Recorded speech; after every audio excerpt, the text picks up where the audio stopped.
Voilà, on va accueillir maintenant Laurent Borella pour présenter la base de données ARAC. Donc, Laurent Borella qui est directeur santé chez Malakoff Humanis, et donc pour cette base de données qui est un peu particulière par rapport à celle que nous vous avons présentée aujourd'hui. Bonjour. Oui, donc moi je suis directeur santé, mais dans un groupe de protection sociale, une mutuelle, donc qui est un payeur complémentaire derrière la Sécu. Donc on va parler des données de remboursement et de l'appariement des données de remboursement complémentaires avec les données de remboursement du régime général. Le sujet, c'est la compréhension des restes à charge finaux des Français et la question de l'accès aux soins potentiels ou la question des parcours de soins en fonction des restes à charge. Ça, c'est une question importante sur le plan social.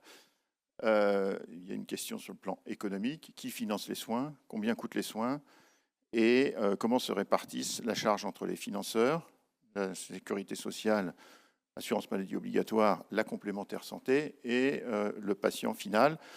Aujourd'hui, les seules bases disponibles sont les bases qui sont issues des comptes nationaux de la santé, de l'adresse, qui ne disposent pas des données des complémentaires et qui font des estimations sur la base de modèles, j'allais dire plus ou moins justifiés, et qui simulent ce que seraient les prises en charge complémentaires à partir de contrats types. Mais la fiabilité n'est pas forcément certaine. Et donc, on a cherché chez Malakoff Humanis, dans le cadre du premier appel d'offres de 2019, à tenter de répondre à cette question sur la base de nos données.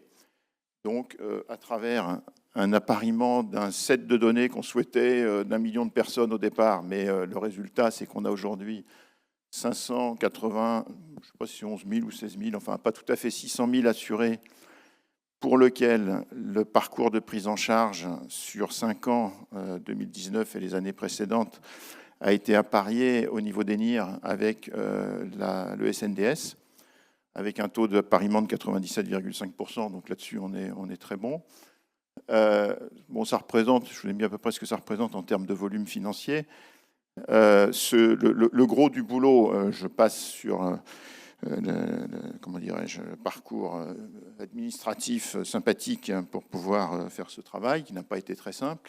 Mais je pourrais en faire une autre étude, d'ailleurs, une étude dans l'étude. Mais le gros du travail, ça a été l'appariement, ce qu'on appelle au niveau des actes, c'est-à-dire pas simplement fusionner au niveau individuel les remboursements de la Sécu et les remboursements de la complémentaire, mais être capable de rapprocher les remboursements de la complémentaire des remboursements de la Sécu, acte par acte, consultation médicale par consultation médicale, médicament par médicament, séjour hospitalier par séjour hospitalier, etc. Sachant que tout ça n'est pas très simple, on n'est pas sur les mêmes nomenclatures. Il y a des remboursements complémentaires pour lesquels il n'y a pas de base de financement Sécu et donc pas de données du côté du SNDS. Et il y a des remboursements Sécu pour lesquels il n'y a pas de remboursement complémentaire. Donc, on a eu un gros travail sur ces rapprochements.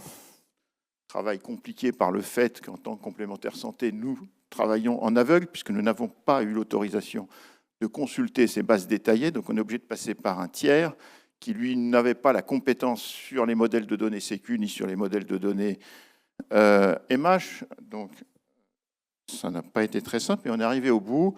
On a un appariement aujourd'hui qui est de 92% sur les actes du régime complémentaire et de 100%, enfin on a repris 100% des actes du régime obligatoire, enfin du SNDS. Donc on a aujourd'hui une base importante qui permet d'avoir des analyses sur des dimensions géographiques, des dimensions, j'allais dire, démographiques, hein, pour faire plus large, mais également les analyses par ALD, par nature de soins détaillés, enfin, etc. Donc c'est assez fin, les analyses que l'on fait. Et c'est cette base appariée qui est aujourd'hui au catalogue, qui, de notre point de vue, peut éventuellement faire l'objet d'analyses complémentaires plus poussées. Nous, on a un premier niveau d'analyse qui vise d'abord à comprendre qui paye quoi et ce que sont les restes à charge, mais le potentiel d'exploitation me paraît bien plus élevé que ça. Et donc, voilà ce qu'on propose de mettre, enfin, c'est mis au catalogue, ce qu'on propose pour des groupes de recherche en santé publique ou en économie de la santé qui seraient intéressés pour travailler sur ces questions. Merci beaucoup. Alors là aussi, on a un peu de temps pour prendre quelques questions si jamais ces questions sont soulevées.